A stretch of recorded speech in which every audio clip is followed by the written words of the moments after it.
नमस्कार दोस्तों, क्या आपने आयरन मैन मूवी देखी है? आयरन मैन के पास एक सूट होता है और यह सूट कनेक्टेड होता है एक जार्विस से। इस सूट में बहुत सारे कूल गैजेट्स और वेपन्स होते हैं और आयरन मैन इस जार्विस के थ्रू अपने गैजेट्स और वेपन्स को चलाता है। आयरन मैन जो भी चाहता है, यह जार्विस उसके इंटेंशन को एक्शन में कन्वर्ट कर देता है। अब इमेजिन करो कि आपके दिमाग में भी एक जार्विस इम्प्लांट कर दिया जाए और उसे जोड़ दिया जाए किसी कंप्यूटर से, और आप जैसा सोचो कंप्यूटर एग्जैक्टली वैसा ही कर दे। अब आप कहोगे तो सिर्फ फिल्मों में होता है, तो दोस्तों ये सिर्फ फिल्मों में नहीं बल्कि रियल लाइफ में भी हो रहा है। दुनिया के सबसे अमीर इंसान एलन मस्क की कंपनी न्यूरालिंक ने ऐसी ही चिप बनाई है जिसे इंसान के दिमाग में इम्प्लांट कर दिया जाता है और उसे जोड़ दिया जाता है किसी कंप्यूटर या फोन से, और फिर इंसान जैसा सोचता है वह कंप्यूटर या फोन एग्जैक्टली वैसा ही करता है। इसके लिए आपको ना तो उस कंप्यूटर में कुछ टाइप करना है और ना ही सीरी या एलेक्सा की तरह कोई वॉइस कमांड देना है। बस आपके सोचने भर से ही वह कंप्यूटर एग्जैक्टली वैसा ही करेगा जैसा आप अपने दिमाग में सोचोगे। तो चलिए समझते हैं कि ब्रेन में लगाई जाने वाली यह चिप आखिर है क्या और कैसे काम करता है, और इस चिप के लगने से क्या इंसान आयरन मैन की तरह सुपर ह्यूमन बन जाएगा, और इस टेक्नोलॉजी का क्या इंपैक्ट पड़ने वाला है फ्यूचर में। तो चलिए शुरू करते हैं आज का ये video. Musk is saying his great ability so you can remove a device and replace joy of connecting with your loved and it's not like strap. दोस्तों, इस कहानी की शुरुआत होती है आज से करीब 150 साल पहले, सन 1893। जर्मनी देश में 19 साल का एक लड़का आर्मी में ट्रेनिंग के लिए पहुंचता है, नाम हैंस बर्जर। एक दिन ट्रेनिंग के दौरान वह लड़का घोड़े से गिर जाता है। अब वह लड़का घोड़े के पैरों तले कुचला जाने ही वाला था, तभी किसी ने घोड़े की रस्सी खींच दी और किसी तरह से उस लड़के की जान बच गई। पर वह लड़का अंदर से टूट चुका था क्योंकि उसने मौत को बहुत ही करीब से देखा था। दोस्तों, इस तरह के एक्सपीरियंस को नियर डेथ एक्सपीरियंस यानी कि NDE का नाम दिया गया है, और ये एक्सपीरियंस काफी अलग होता है। और इस पर मैंने एक वीडियो बनाई थी जिसका लिंक आपको डिस्क्रिप्शन में मिल जाएगा, आप उस वीडियो को भी जरूर देखना। अब चलिए वापस आते हैं आज के इस वीडियो पर। जिस समय यह दुर्घटना हुई, ठीक उसी समय सैकड़ों मील दूर बर्जर की बहन को एक बुरा अंदेशा हुआ। उसे अपने भाई के साथ होने वाली दुर्घटना का आभास हुआ और उसने फौरन एक टेलीग्राम भेजा अपने भाई को, यह जानने के लिए कि उसका भाई ठीक है भी या नहीं। बर्जर उस टेलीग्राम को पढ़ के काफी अचंभित हुआ। उसे यह समझ में नहीं आ रहा था कि सैकड़ों मील दूर उसके बहन को उस दुर्घटना का आभास कैसे हो गया, और उसने माना कि जरूर कोई मेंटल कनेक्शन है उसका अपनी बहन के साथ, जिस कारण से उसके साथ जो भी दुर्घटना हुई उसका आभास उसके बहन को उसी क्षण हो गया। और बर्जर ने इसे टेलीपैथी यानी कि मानसिक दूर संचार का केस माना। टेलीपैथी का मतलब होता है थॉट्स या ख्यालों का एक्सचेंज हो जाना। से आप एक मानसिक ऊर्जा की तरह समझो जो दो लोगों के बीच ट्रांसमिट हो जाता है, बिना बोले, बिना कहे, बिना बताए। यह अपने आप हो जाता है रियल टाइम में, उसी क्षण, उसी पल, तुरंत। एग्जाम्पल के लिए मैंने कुछ सोचा और आपको पता चल गया, यही है टेलीपैथी। और इस एक घटना ने बर्जर के लाइफ की दशा और दिशा दोनों बदल दी। आर्मी की ट्रेनिंग पूरी करने के बाद बर्जर वापस यूनिवर्सिटी ज्वाइन कर लेता है और टेलीपैथी पर रिसर्च करने लगता है। बरसों निरंतर अजीबोगरीब प्रयोग करता है, पर वह साइंटिफिकली टेलीपैथी को एक्सप्लेन नहीं कर पाता। इसी बीच बर्जर की शादी हो जाती है और उसके 2 बच्चे होते हैं, एक लड़का और एक लड़की। पर वह अपने एक्सपेरिमेंट्स को लेकर इतना सनकी हो गया है कि अपने बच्चों को अपने लैब में बुलाता है, उनके दिमाग में इलेक्ट्रोड्स चिपका देता है और उनके दिमाग की इलेक्ट्रिकल एक्टिविटीज या ब्रेन वेव्स को मेजर करने के लिए अजीबोगरीब प्रयोग करता रहता है। भले ही वह टेलीपैथी को एक्सप्लेन न कर पाए, पर उसकी मेहनत रंग लाती है। और उस घोड़े वाले दुर्घटना के करीब 30 साल बाद साल 1924 में हैंस बर्जर ने एक ऐतिहासिक खोज की। उसने एक ऐसा मशीन बना लिया जो इंसानी दिमाग में चल रहे उथल पुथल को न सिर्फ नापने बल्कि उसे कंप्यूटर स्क्रीन में रिकॉर्ड कर दुनिया को समझाने की भी कुवत रखता हो। इस मशीन का नाम है इलेक्ट्रोइंसेफेलोग्राम यानी कि शॉर्ट में EEG, और यह वही मशीन है जिसका डॉक्टर आज भी यूज करते हैं मानसिक बीमारियों से जूझ रहे पेशेंट के दिमाग में क्या चल रहा है इसको समझने के लिए और उसके इलाज के लिए। और ये तो बस शुरुआत थी। इस खोज से न सिर्फ मानसिक बीमारियों के इलाज में हेल्प मिला, बल्कि इंसानी दिमाग में चलने वाले केमिकल लोचा को डिकोड करके कंप्यूटर या इलेक्ट्रॉनिक डिवाइस में पहुंचाने की कवायद भी शुरू हुई। इंसानी दिमाग और कंप्यूटर के बीच की इस कड़ी को एक टेक्नोलॉजी यानी कि ब्रेन कंप्यूटर इंटरफेस का नाम दिया गया, जिसे शॉर्ट में कहें BCI। साल 1950 और 60 के बीच ब्रेन कंप्यूटर इंटरफेस टेक्नोलॉजी ने तेजी पकड़ी। अजीबोगरीब प्रयोग होने लगे थे। वैज्ञानिकों ने दिमाग में इलेक्ट्रोड इम्प्लांट करना शुरू कर दिया था। येल यूनिवर्सिटी के एक न्यूरो साइंटिस्ट प्रोफेसर डेलगाडो ने बंदरों, बिल्लियों और मानसिक रोगों से ग्रसित इंसान के दिमाग में इलेक्ट्रोड घुसाकर उसे रिमोट से कंट्रोल करने में सफलता पाई थी। साल 1963 प्रोफेसर डेलगाडो ने दुनिया को एक ऐसा प्रयोग दिखाया जो इतिहास में सबसे दिलचस्प और कंट्रोवर्शियल प्रयोग में से एक था। प्रोफेसर डेलगाडो रिंग में एक सांड को लाल कपड़ा दिखाकर एग्रेसिव कर देता है। लाल कपड़ा देखते ही वह सांड डेलगाडो की तरफ दौड़ने लगता है। पर डेलगाडो के हाथ में है एक रिमोट कंट्रोल, एक रेडियो ट्रांसमीटर, जिसका बटन दबाते ही वह सांड शांत हो जाता है और वापस पीछे चला जाता है।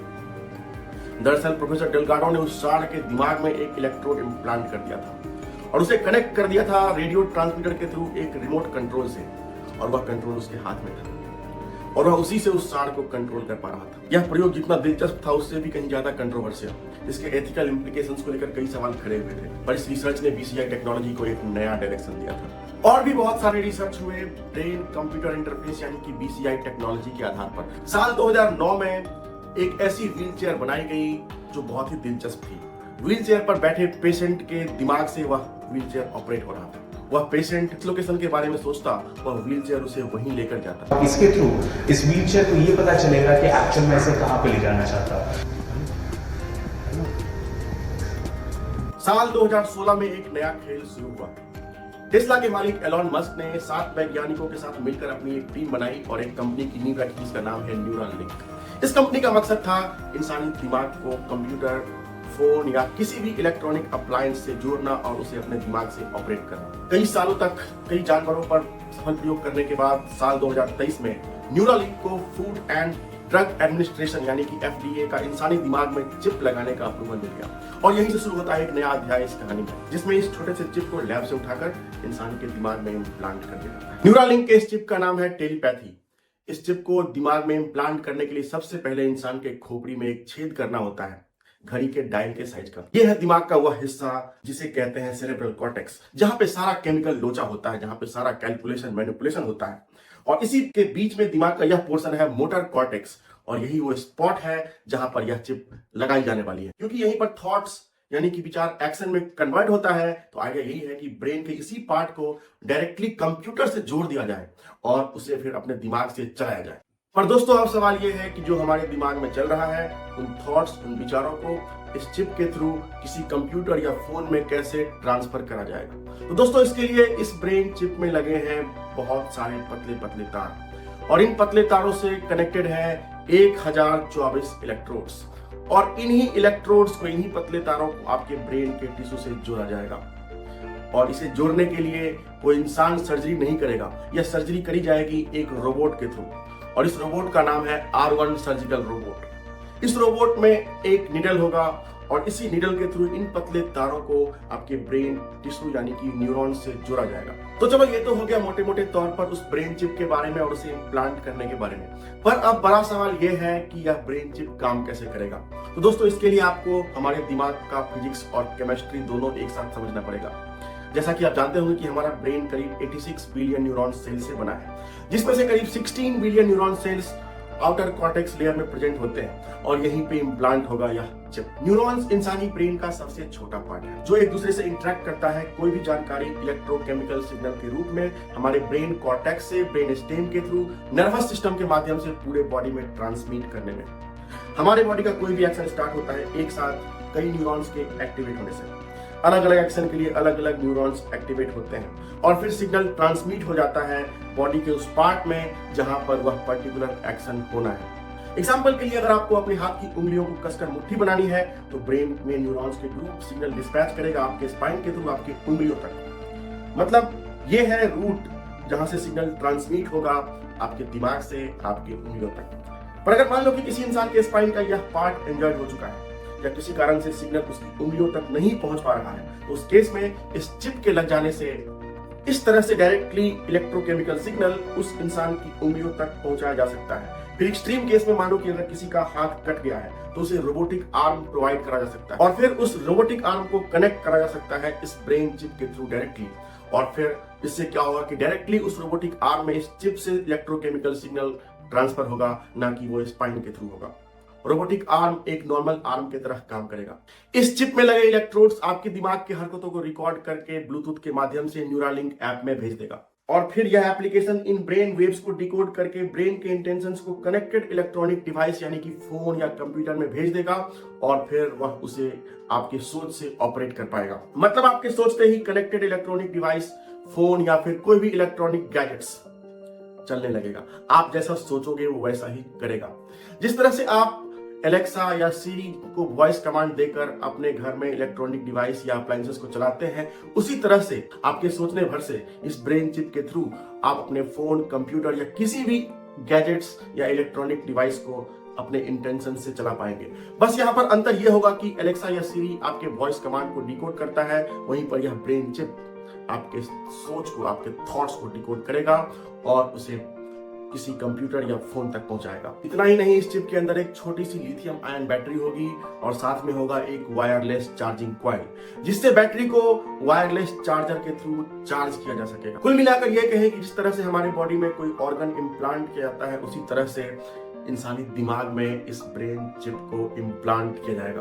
पिछले कई सालों में न्यूरालिंक ने इस चिप को पिग्स, मंकी जैसे कई जानवरों के दिमाग में इम्प्लांट कर दिया है। अब देखो, इस बंदर के दिमाग में इस चिप को इम्प्लांट किया गया था और फिर इसे जॉयस्टिक के थ्रू टीवी में वीडियो गेम खेलना सिखाया गया था। वीडियो गेम खेलते समय जॉयस्टिक के मूवमेंट के कॉरेस्पॉन्डिंग न्यूरॉन्स एक्टिविटी को मशीन लर्निंग के थ्रू आइडेंटिफाई करा गया और फिर मशीन लर्निंग के माध्यम से कंप्यूटर को ट्रेनिंग मिल गया कि गेम खेलते समय उस बंदर के दिमाग में न्यूरॉन कैसे एक्टिवेट होता है और उसके एक्टिविटीज कैसे होते हैं। और फिर इस जॉयस्टिक को डिस्कनेक्ट कर दिया गया टीवी स्क्रीन से, मतलब बंदर के हाथ में अब डमी जॉयस्टिक था और वह बंदर अपने ब्रेन की एक्टिविटी से वीडियो गेम खेल पा रहा था, ठीक उसी तरह से जैसे वह जॉयस्टिक से खेल पा रहा था। मतलब यह हुआ कि वह वीडियो गेम पूरी तरह से अपने ब्रेन वेव से खेल पा रहा था, बिना किसी जॉयस्टिक। मतलब यह चिप ब्रेन और कंप्यूटर के बीच जो चीज है, जैसे कि जॉयस्टिक, माउस या कीबोर्ड, इन सब को पूरी तरह से बाईपास कर देगा।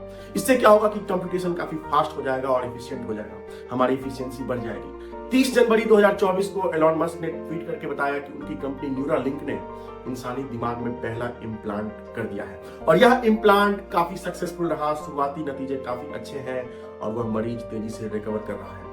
यह इम्प्लांट मानसिक रोग से ग्रसित एक मरीज के दिमाग में करा गया है। जाहिर है कि अगर यह प्रयोग पूरी तरह से सफल होता है तो मेडिकल साइंस के लिए यह वरदान साबित होगा और इससे कई गंभीर बीमारियों के इलाज में मदद मिलेगी। जाहिर है कि इस चिप के इस्तेमाल से दिव्यांगों और दिमाग की बीमारियों से जूझ रहे मरीजों के इलाज में काफी मदद मिलेगी। इतना ही नहीं, यह चिप ALS, पार्किंसंस, एपिलेप्सी और स्पाइनल कॉर्ड इंजरी जैसे न्यूरोलॉजिकल डिसऑर्डर से जूझ रहे पेशेंट के रिकवरी में भी रिवॉल्यूशन रोल प्ले करेगा। साथ ही इससे मोटापा, डिप्रेशन, सिजोफ्रेनिया जैसे बीमारियों के ट्रीटमेंट में भी काफी हेल्प मिलने वाला है। इस टेक्नोलॉजी के इस्तेमाल से कैलकुलेशन फास्ट हो जाएगा और प्रॉब्लम सॉल्विंग स्किल्स में भी इंप्रूवमेंट आएगा। पर दोस्तों, हर सिक्के के दो पहलू होते हैं। ऐसा नहीं है कि इस चिप के लगने से सिर्फ फायदा ही होगा, इस चिप के कई नुकसान भी हो सकते हैं और इसको लेकर गंभीर चिंताएं बनी हुई है। सबसे पहला कंसर्न है डेटा प्राइवेसी और साइबर सिक्योरिटी का।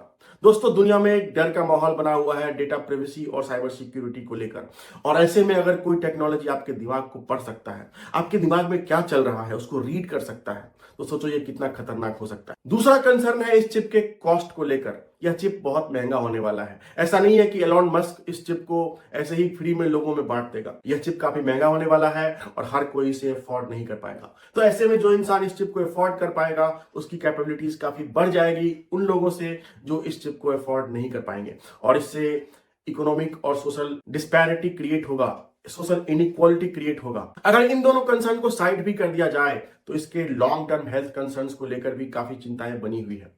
दोस्तों, इस चिप के लग जाने से लॉन्ग टर्म में हमारे हेल्थ पर क्या इंपैक्ट पड़ेगा? क्या आपके दिमाग में इन्फेक्शंस तो नहीं हो जाएगा? यह भी एक बहुत बड़ा कंसर्न है इस चिप को लेकर। तो दोस्तों, आज के वीडियो में बस इतना ही। अगर आपको ये वीडियो पसंद आया so please don't forget to hit the like button, और अगर आपने अभी तक इस चैनल को सब्सक्राइब नहीं किया है तो इस चैनल को सब्सक्राइब कर लें।